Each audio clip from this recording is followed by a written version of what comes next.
my friends. Welcome back to my channel, Diamonds and Washi. My name is Katie, and if you are new to my channel, hi, welcome. I hope you'll consider subscribing, and if you are back, welcome back. Today I am here with a WIP and Chat. I like to do these videos with you guys every week just to kind of check in and share about what's been going on.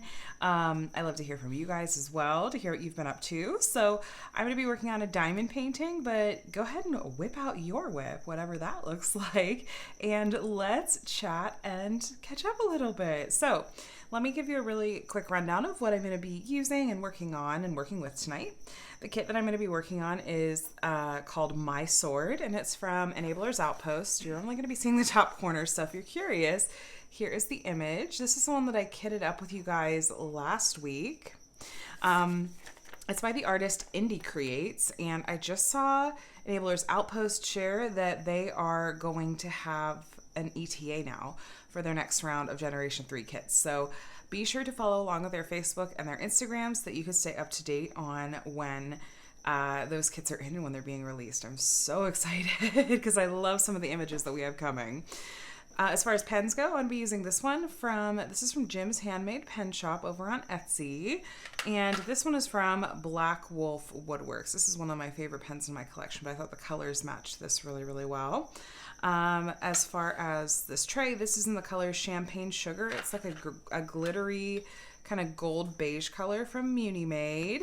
The minder is from Galloway's Gallery.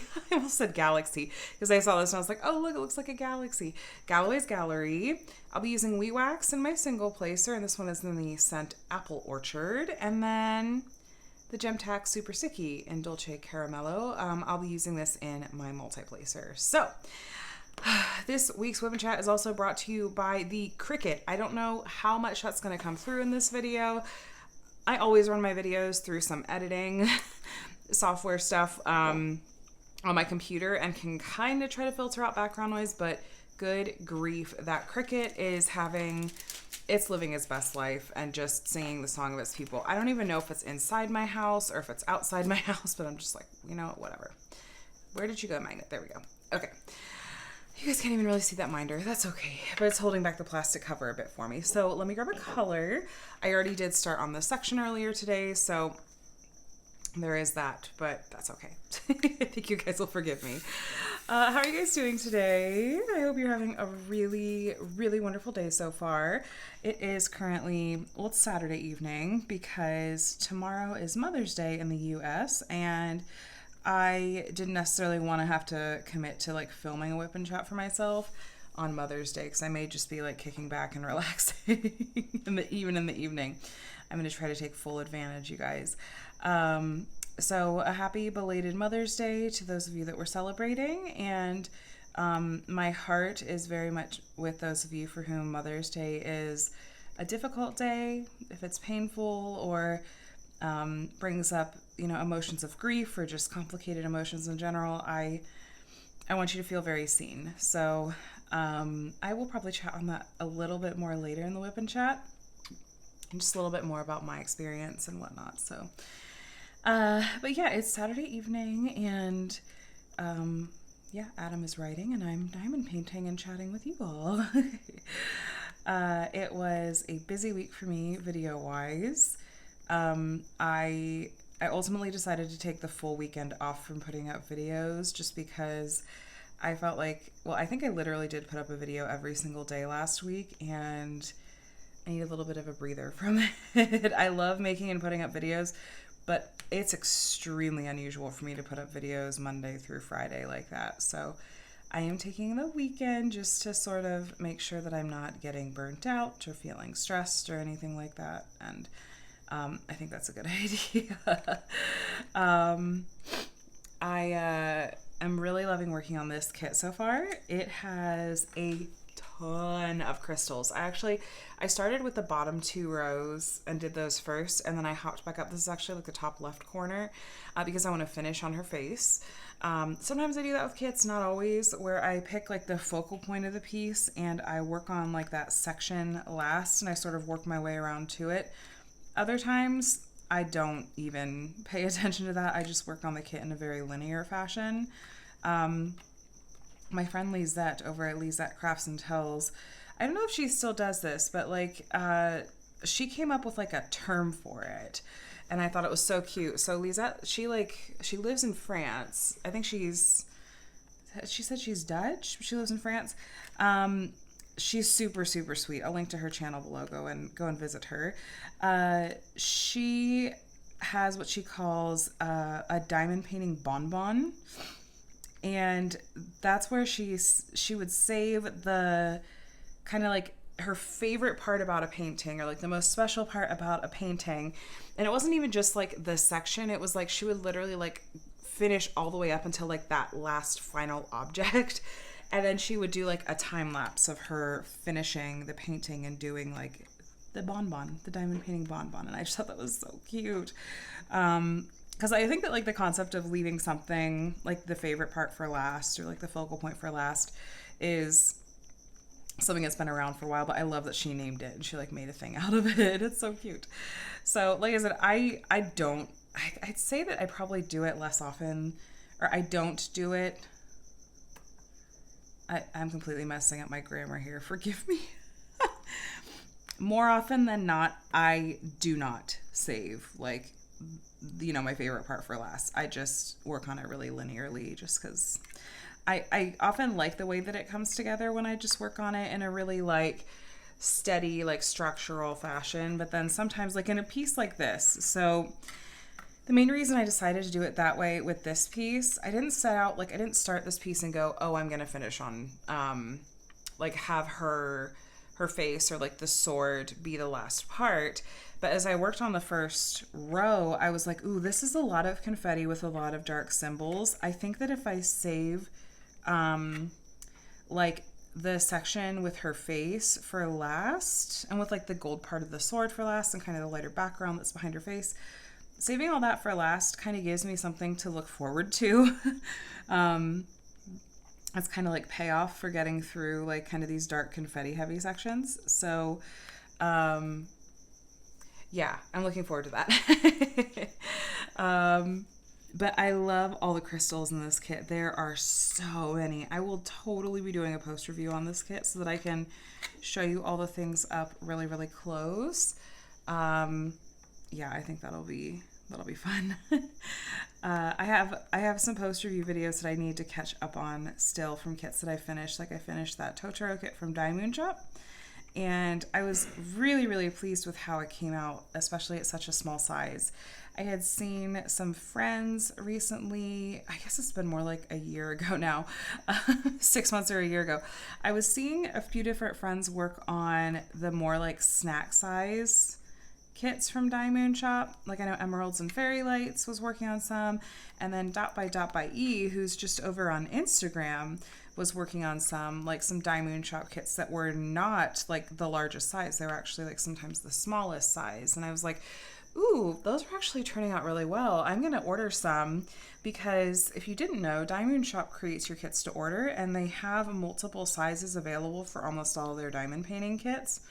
And the smaller the size you get, the more budget friendly it is. So I'd kind of thought, you know, if this does generally turn out well at the smaller size, that's a much more budget friendly way to do Diamond Shop. And also, like, a smaller size like that means you're completing kits a little bit faster. And I've definitely turned into someone that is really wary of getting larger size kits.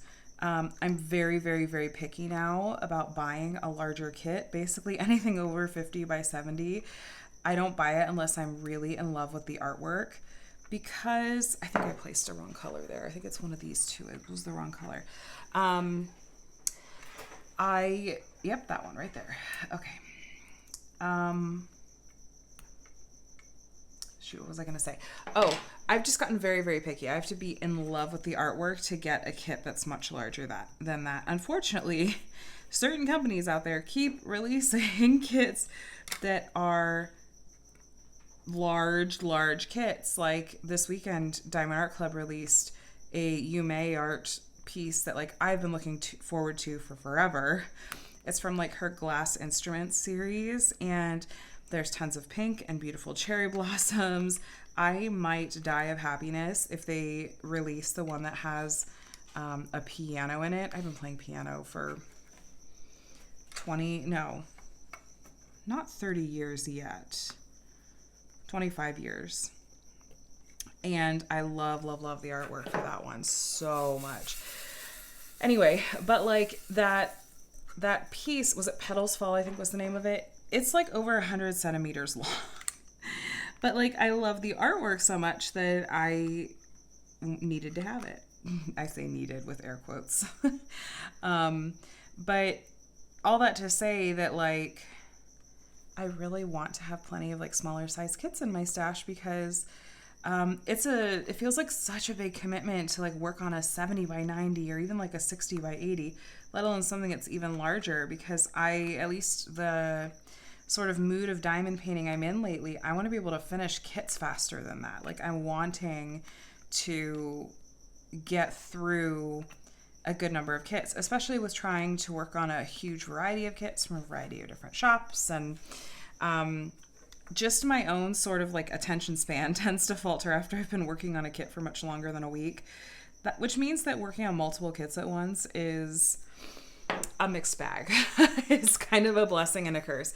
It's great because like in the case of like a kit like this, where it's a lot of symbols with like dark backgrounds and there's lots of really heavy confetti, I'm glad that I have another kit going at the same time. I have a kit from Diamond Art Club called New Friends going, and there's tons and tons of color blocking because it's a Mandy Manzano, and it's all bright pastels. Like it is the polar opposite of this kit in so many ways, but that's a good thing, because if I start to feel burnt out on this kit, then it's like, or if I just feel like I need a little bit of a change of pace or something, then it's really, really easy for me to just pull out that other kit and kind of get a little bit of a break. And then when I get tired of all the like bright pastels and tired of working with squares, I can hop back over to this kit.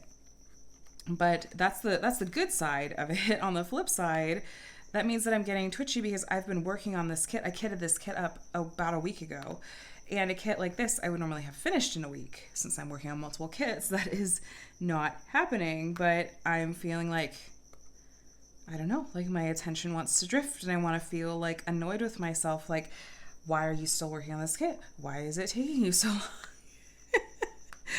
But at the same time, I'm the first person to tell people, like, it's not about how long it takes you. Like, as long as you are enjoying the process, like, that is what's important.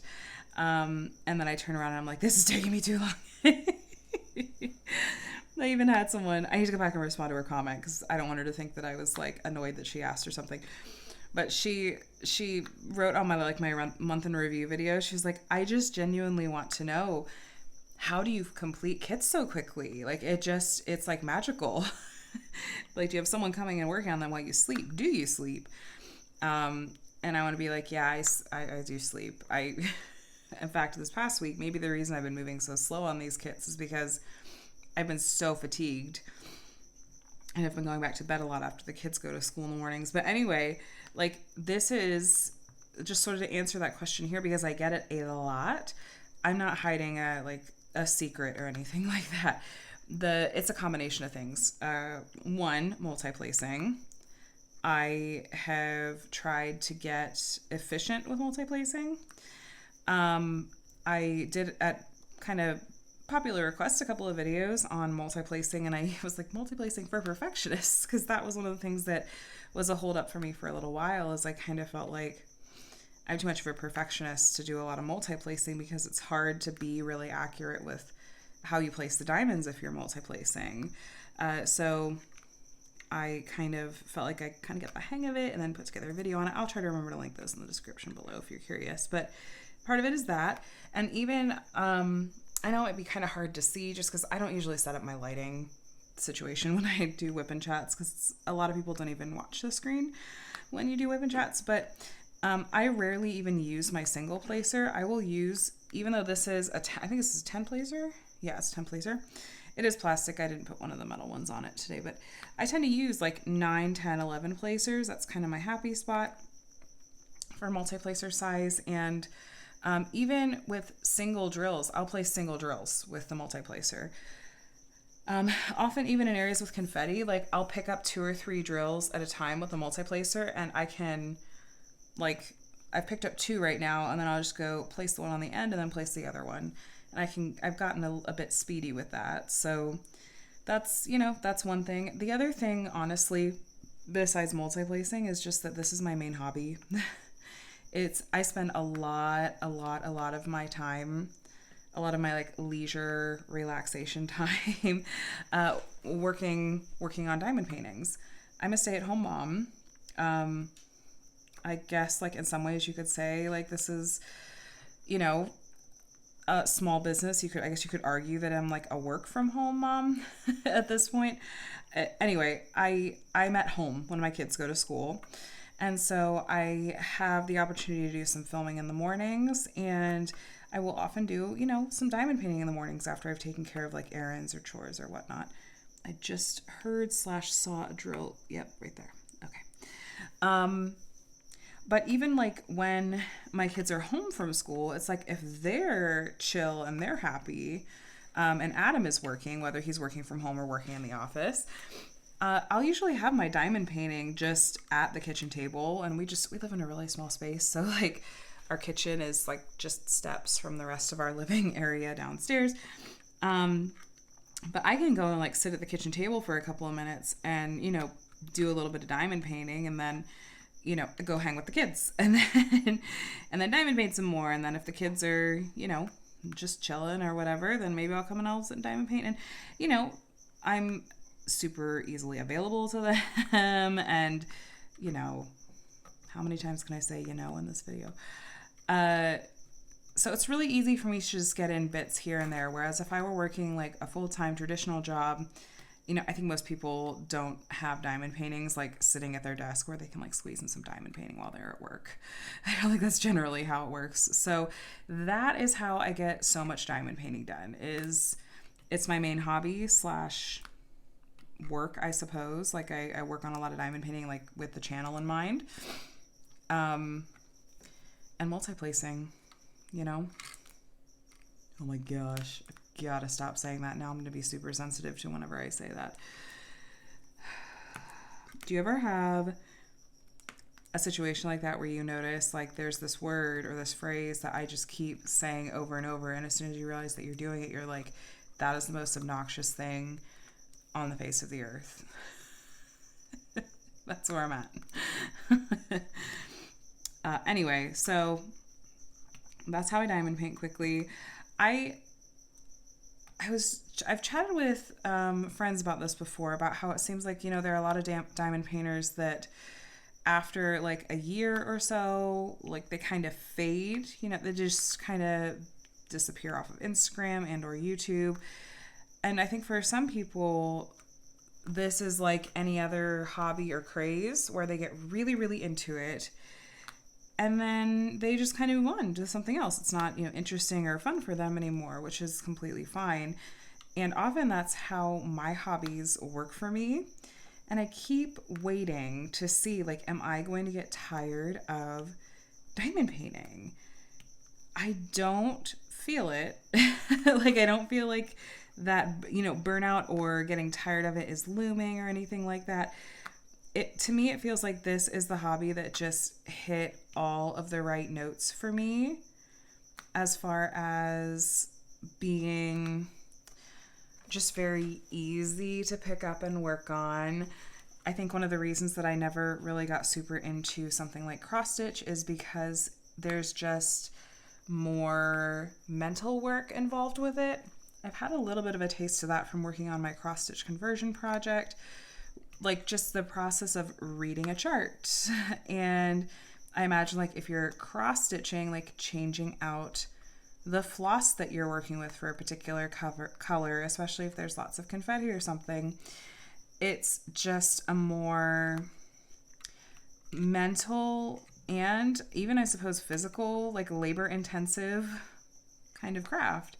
Diamond painting, on the other hand, I feel like can be completely mindless. Not in a bad way. It's very, very, very relaxing. I know that a lot of people in the diamond painting community have shared about how they struggle with mental health, depression, anxiety, those kinds of things. And it's like the repetitive motion of diamond painting and the whole process of it. It just clicks with a lot of our brains and helps relieve anxiety and helps regulate emotions. Like, it just hits all of the perfect notes. And so maybe that's part of it for me, is that it has just become a part of my daily routine to help sort of regulate, emotions and stuff. So I think that could be a part of it. And I think that it also can be like a stim.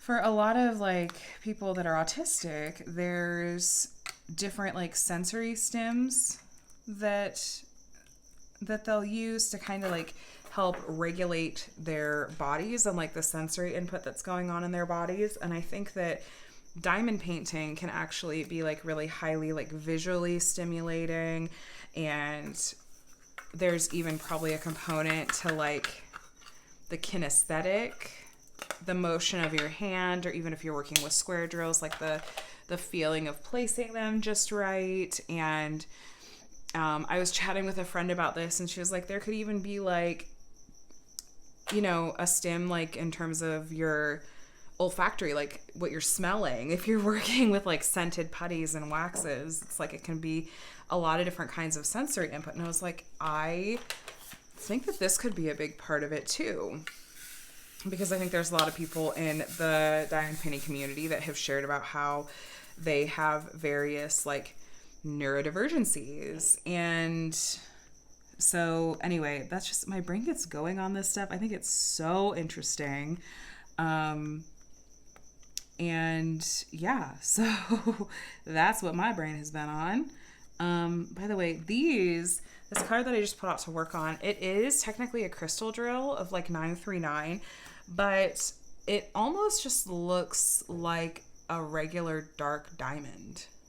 Like, there's a little bit of a crystal sheen to it, but I actually like that it's not super glassy, sparkly. Because in a kit like this, I feel like, especially with how much of it there is in the background, I don't want the background to be too sparkly. I like that this seems to just give it a nice bit of texture.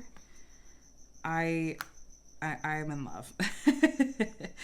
If you're curious, by the way, like I mentioned earlier, I actually did kit up this diamond painting in last week's WIP and Chat. If you wanted to watch, you can see kind of what my process for kitting up looks like and whatnot. It was fun to kind of mix it up and do something different in a WIP and Chat with you guys, for sure.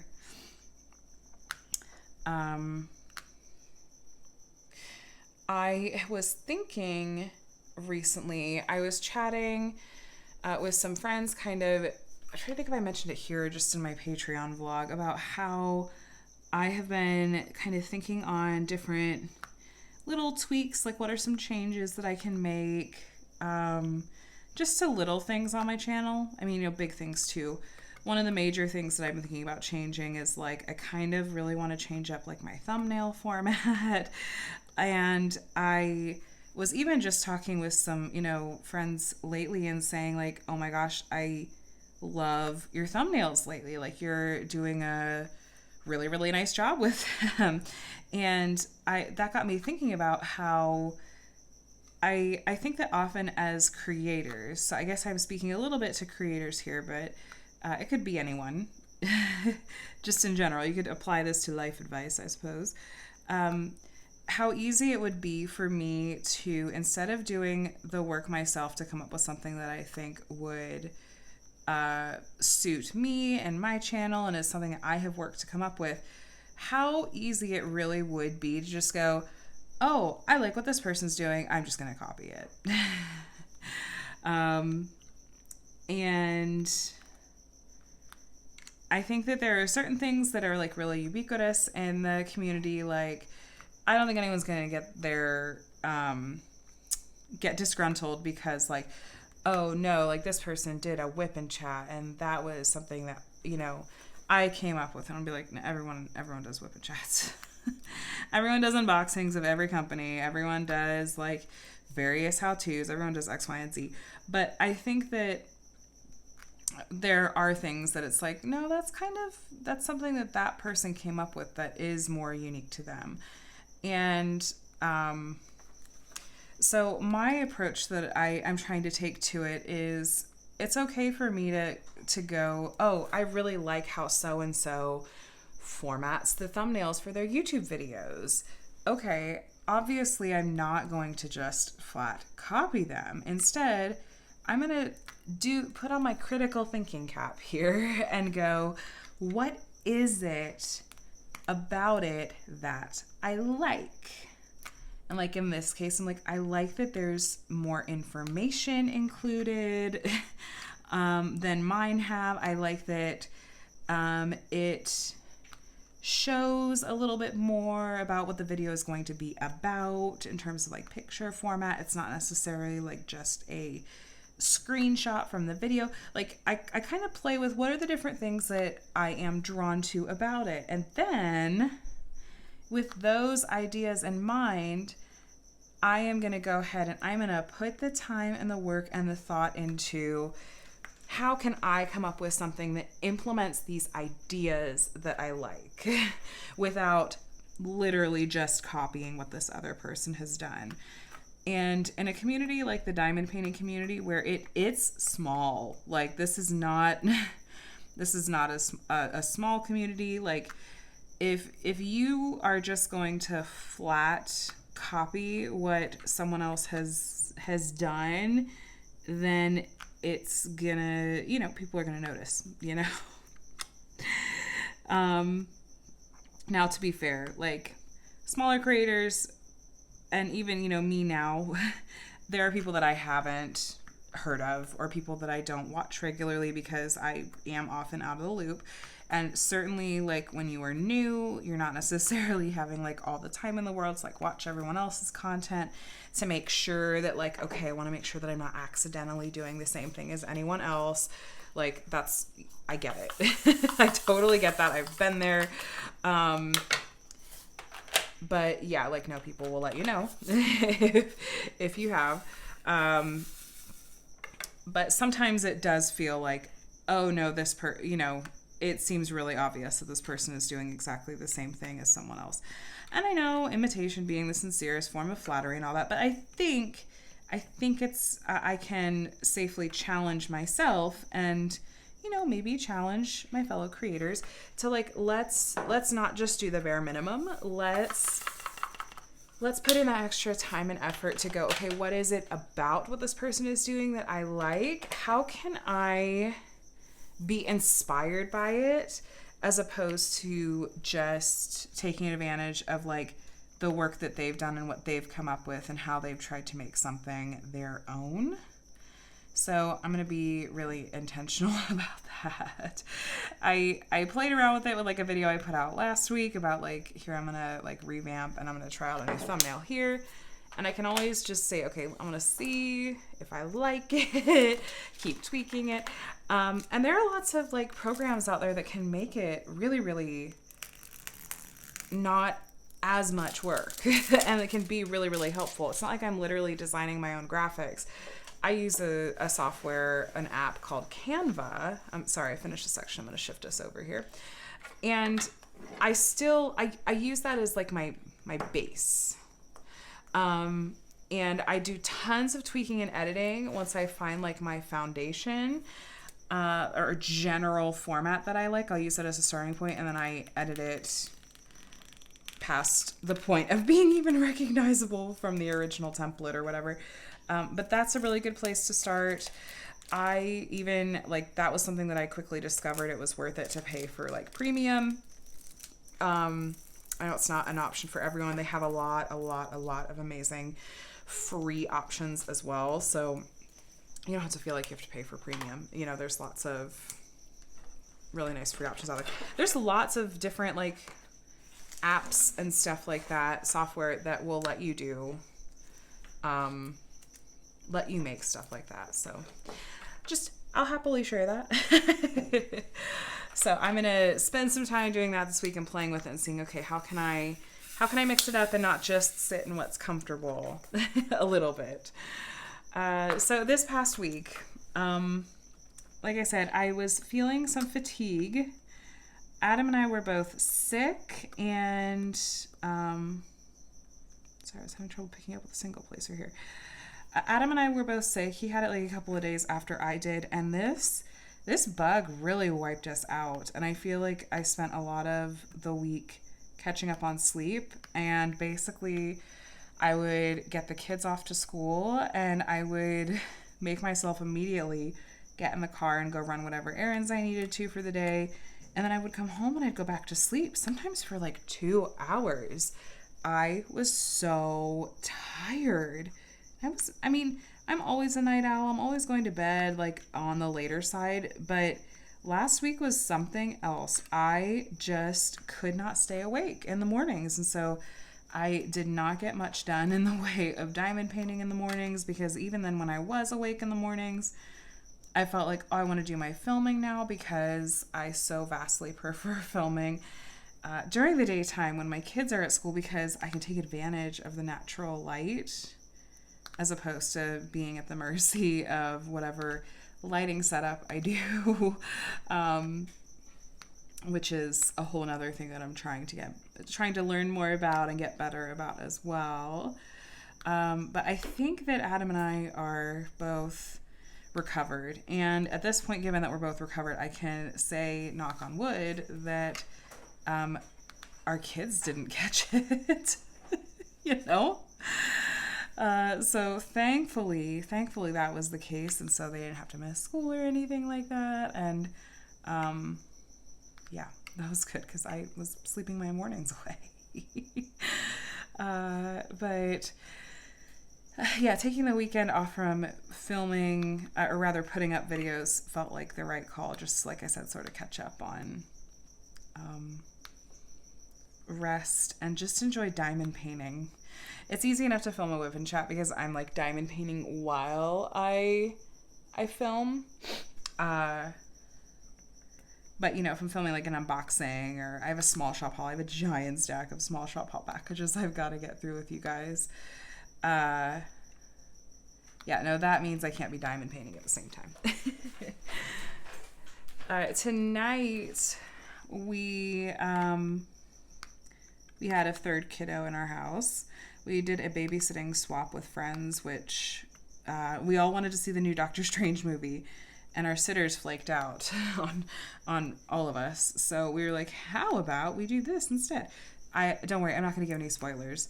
The only thing that I will say is that I definitely walked out of that movie going, what the heck did I just watch? The title is on the package. Doctor Strange and the Multiverse of Madness. Like, the title itself is a direct reference to an H.P. Lovecraft novel. And I think that I had read that this was technically like the first Marvel movie to be considered like in the horror genre.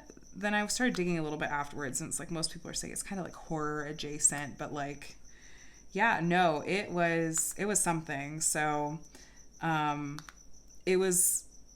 it's directed by Sam Raimi, and definitely felt like a Sam Raimi movie. Sorry, hazard of having a husband that's super into film is that I actually turn into one of those nerds that occasionally knows things about like, oh, this director and this writer and this studio and, blah, blah, blah, blah, blah. But it was a lot of fun. Like I said, I promise no spoilers. We had tons of fun, but definitely even during the movie, and I'm not one that ever talks during a movie. I think there was 2 or 3 times that I literally looked over and leaned over at Adam and I was like, what the F is this movie? Like, what am I watching right now? Yeah, but it was a lot of fun. So I do consider, and this is, I think, again, kind of like public knowledge from what's in the previews and stuff, I do consider the show WandaVision to be like semi-required viewing for this movie, at least to like fully appreciate it. So if you haven't watched that show yet, I strongly recommend it before seeing this movie. But yay, all the Marvel things. Now we get to start getting excited for Thor Love and Thunder this summer. Is anyone else a movie buff? like I am. I just think it's fascinating. I used to be the kind of person that was like, I just want to watch my movies like for entertainment purposes. Like I don't want to ruin it by analyzing it. And now I'm like, no, there's totally a happy medium. Like the perspective and the insight that like Adam gives from his expertise is like a film person. Like he turned me into one of these kind of people that I love all the trivia and all of the context behind a movie. It just makes me appreciate it and enjoy it that much more. It was really neat to get to go and see this movie together last night, because then we got to do what we did all the time, like before we had kids and when we had a reliable babysitter, and could see movies together more regularly. And that's that after the movie, I would drive home and Adam in the passenger seat would pull up the trivia and all that on IMDb, and we'd like go through it together on the drive home. And I love that. We got to do that last night. I've shared before that kind of our budget-friendly way to do movies as parents that don't necessarily want to drop $20 an hour for a sitter, which like I guess that's the going rate out here and everything, but still, like, holy crap, $20 an hour for a babysitter. We can't afford to drop that with any regularity. So the budget way that we would do it is we would pick a weekend that we would both see the same movie, but we would just see it individually. And then kind of like debrief after the second person had seen it, and then go through the trivia and stuff together. So we found a way to still get to see movies regularly, which has always kind of been like one of our things, like one of our favorite date nights and stuff.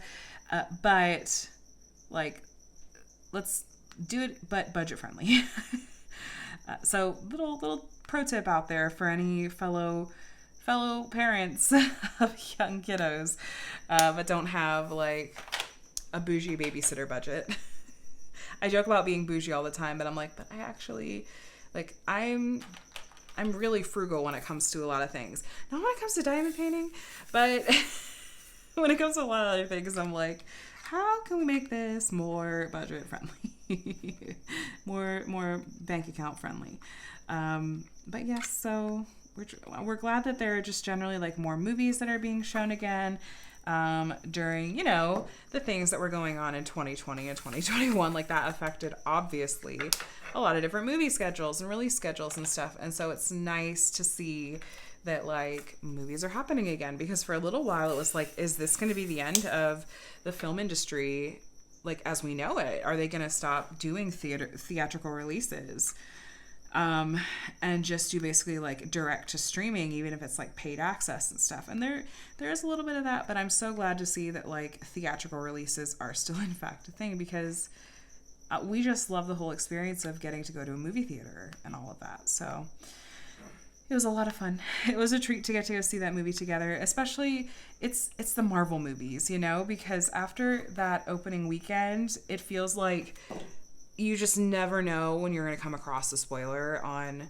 social media, especially with Facebook out here, like pushing all these promoted posts.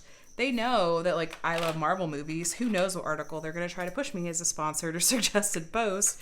I'm like, I need to see these movies opening weekend because there's always like really amazing reveals, and there's nothing like those amazing reveal moments, experiencing that as a surprise in the theater.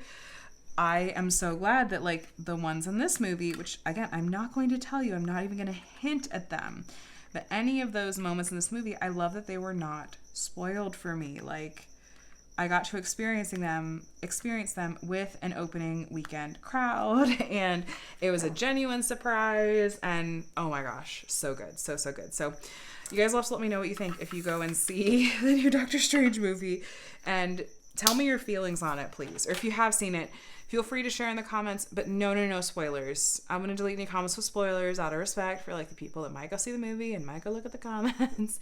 Yeah, no, I don't want to ruin it for anyone. If you really want to talk details, I guess you can message me on Instagram. if you want to go all spoilery. Anyway, moving on from that. Speaking of things that are like fun to analyze, because again, we're total nerds. Adam and I are coming up on finishing season 4 of Deep Space Nine, which is a Star Trek show. He's seen the whole, I believe the whole show, like the whole series. I have not, and so I'm really enjoying like watching it with him, and he's like, oh my gosh, season 4 is one of the best seasons. It's been incredible. But I just keep going, like, I cannot believe like how unafraid this show is to dive into like these really difficult questions. Like, it has prompted so many interesting like ethical discussions, and because so often it ends like without like clear closure or a clear sense of like this was right and this was wrong, like, and that's how the world actually works. And so it's, you know, the characters just feel so real and so relatable, and I love that it has turned into something that it's like, it's not just a show that we kick back and zone out and watch. It's like it grabs our attention, and we get to have these really, really fun and interesting conversations afterwards. And since it's something that like we both are really into, it's like a mini date night anytime we get to do that together in the evenings after the kids go to bed. It's just a nice way to connect. But did I mention last week that we finished season 2 of Bridgerton, and I feel like I want to add like another funny show into the mix. Adam's been rewatching Bob's Burgers, so I'm like, I could hop in on that, but that's kind of like his background show while he's at work. So I am really itching to watch either Brooklyn Nine-Nine or Schitt's Creek, because I just have heard so many amazing things about how hilarious those shows are. And I feel like, you know, the fad of, in front of our kids, we call it It's Creek, because we don't want them to accidentally like repeat the name of this show. You know, like at school or something, and the teachers think that they're saying something that they're not. But I know that was super popular a couple years back. And so, you know, maybe we've kind of missed like the bandwagon for that, but I'm really okay with it. Like, I want to add a light and funny show into the mix. So feel free to sound off in the comments if you've seen one or both of those shows. Like, what should we start next? It's Creek or Brooklyn Nine-Nine. Those are the main funny shows that are like on our radar to watch. I don't know if we'll really like dive into any other like deep shows. I'm itching to rewatch Avatar: The Last Airbender a little bit. Like, I only watched that show once through, and I don't tend to absorb things super well until I've seen something through a couple of times. So I may pull that up as like one of my next background shows for when I'm diamond painting. It's interesting because there are definitely shows that I feel like you can put on in the background while you're doing other stuff, even if it's not diamond painting, like if you're house cleaning or stuff like that. And there's other shows that like, no, you definitely need to be able to like watch and actually be paying some like active attention. Like, I feel like I could totally go back and rewatch The West Wing or something, because that's like just such a dialogue heavy show that I don't need to be watching what's going on the screen. But then a show like Deep Space Nine or something, it's like, yeah, no, I need to be able to pay attention to what's happening on the screen, because there's a visual element as well. So it's Saturday night, which means that like we haven't actually gone through Mother's Day yet. But I just wanted to take a few moments just to, let me throw my pen apparently, to acknowledge the different ways that some of us may be kind of experiencing Mother's Day. For me, I have a lot of emotions tied into it. You know, I'm fortunate that I have a positive relationship with, you know, my mom and my mother-in-law. I have some difficult emotions tied into it because we struggled with getting pregnant and staying pregnant. And, you know, one of my losses that I experienced was right around Mother's Day. And so that made it very painful. But then my oldest's birthday is not far from Mother's Day, or when Mother's Day often is. And so I have like that joy tied to it as well And I know that, like I said, that this is a complicated holiday for many people, and I just want you to feel very seen and loved today, whether it's because you've experienced loss on, either sort of side of things, or have a difficult relationship with those people in your life and that sort of thing.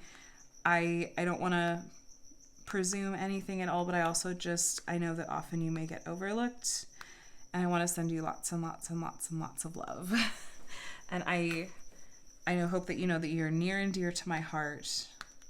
I suppose this is going out Monday, so I hope that just, that this past weekend that my thoughts were very much with those of you that may be struggling. So let me know how you're doing. I hope that it was a positive day in as many ways as it could have been, and that you are experiencing healing and joy as time goes on. But and for those of you that are celebrating in lots of positive ways, my heart and love is with you too.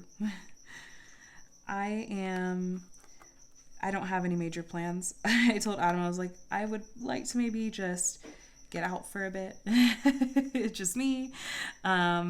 Maybe you could take the kids out of the house for a little bit so I can have a quiet house to myself during the day for a little bit, because it's so funny. We were joking about how, and I've talked with several moms about this that totally agree, that the running joke is that for Mother's Day, a lot of times moms just want to have a kid-free day. They're like, actually, can I just have time to myself for Mother's Day? And that's a little bit how I am. I adore and appreciate my kids and my husband with my whole heart. But sometimes the idea of just like having a quiet house to myself or something sounds just lovely. But I was like, yeah, can I pick out where we eat for dinner? And can I go shop and pick out some fun things? And I don't know, maybe shop for myself online a little bit. Like I'm at the point where I'm like, I don't have expectations that it's gonna look a certain way.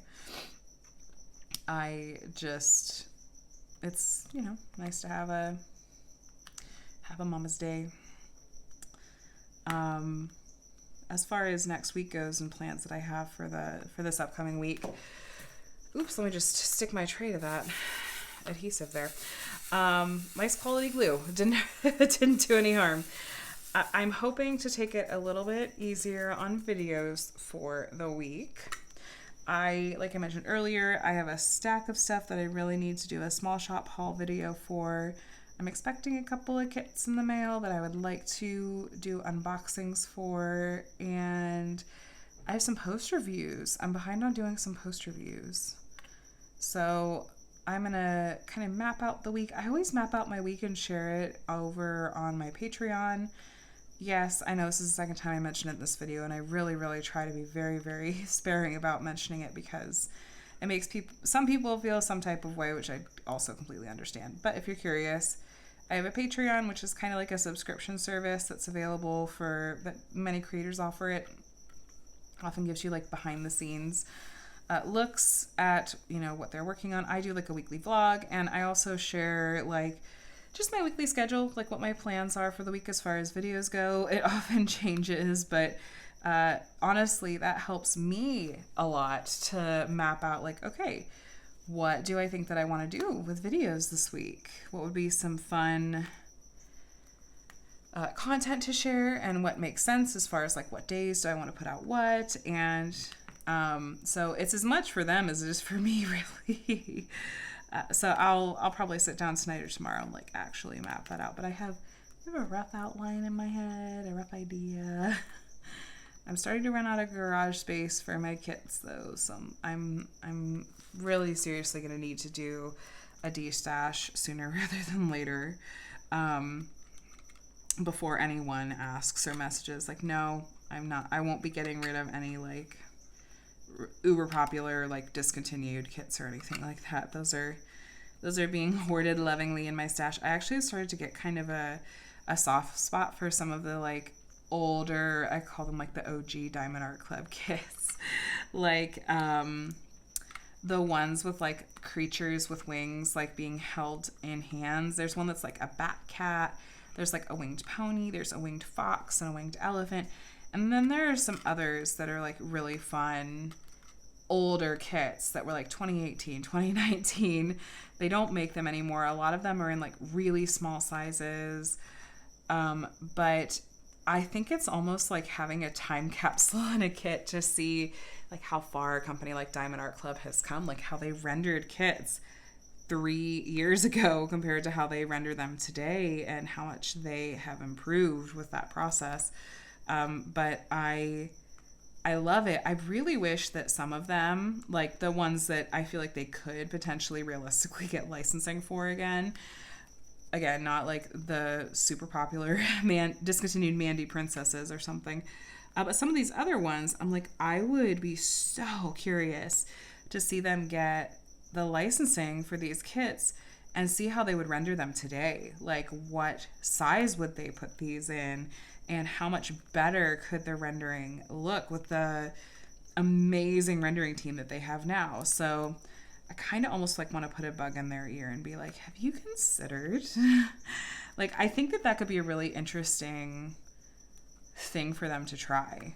So maybe that's just me though. I am a complete sucker for all things nostalgic. And a lot of it is like just remembering back to when I started diamond painting, which it's been over 2 years now, seeing some of these kits on the website, and of course not buying them at the time and kicking myself now. But like I think I would just have those fond associations as well with like when I very first started diamond painting. Like, these are the kits that I sort of associate with the excitement and the joy of that time. And this came up in a conversation with a couple of friends as well. One of them was saying like, oh, I had discovered diamond painting through Cheryl Burke on Dancing with the Stars, and she had posted about it near the beginning of the Rhinosaurus, and she's like, I went back and watched like the Instagram post or like the reel or whatever it was that Cheryl Burke put up then, that like was the first time I'd heard about diamond painting, and essentially is what got me into it.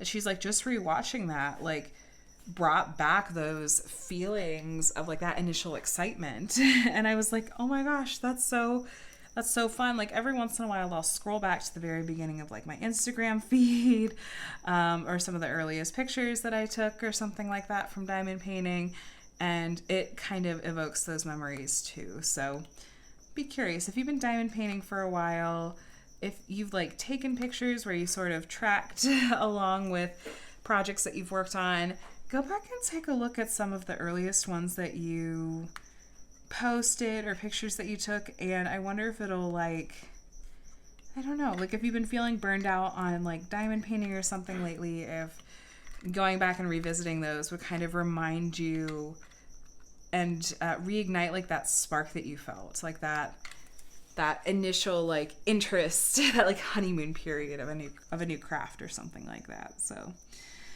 anyway, you guys, I've been chatting your ear off for almost an hour now, so I'm going to go ahead and wrap up this WIP and Chat. Obviously, we did not finish the second section, but we got some diamonds down. We finished that first section and got a bit done in this second section here. Unfortunately, this whole area that you're seeing here, I think through the camera lens, it might look like that's all the same symbol. It is not. It is a lot of confetti. There's 2 different symbols in there, so that may take a little more brain power for me to work on, but also I was like, I'm gonna work on some of these other symbols that are jumping out to my eye a little more easily. But yeah, thank you guys for hanging out with me. If you made it all the way to the end of the video, how about you put up what's like a nostalgic emoji, like a camera emoji, some kind of camera or film emoji. We've also been talking a lot about like film and stuff in this video, so that feels very on theme as well. I'm like, put up this emoji if you made it to the end, because I'm so curious. I'm always curious to see who makes it all the way to the end of a video. And naturally, I've already forgotten what, some of those questions that I asked earlier in the video were. So if you remember them, hopefully you'll have commented them below. I always say, like, you can comment as you go, like either leave multiple comments, or I know I've sometimes like edited a comment as I go, like written and left a comment with like my initial response. Then as I keep watching, if I have something I want to add, I just edit that comment and add some more. I don't know. I'm extra. So that's just me. Anyway, guys, thanks for hanging out with me. Let me know how your week has gone, what you were working on, and answers to the various questions that I asked. But I hope you guys have a really amazing week. If you enjoyed hanging out with me in this WIP and Chat, feel free to hit the thumbs up on your way out. And if you're not already subscribed and made it all the way to the end, you'll probably like it here. I'd love to have you. Feel free to subscribe. And you can even hit the button to be notified when I share new videos, including whatever I have coming this week. So hope you guys have a really wonderful week. Wishing you a very happy Mother's Day, however that looked for you yesterday, and sending you lots and lots of my love. Have a wonderful week, my friends. I'll chat with you in the next one. Bye.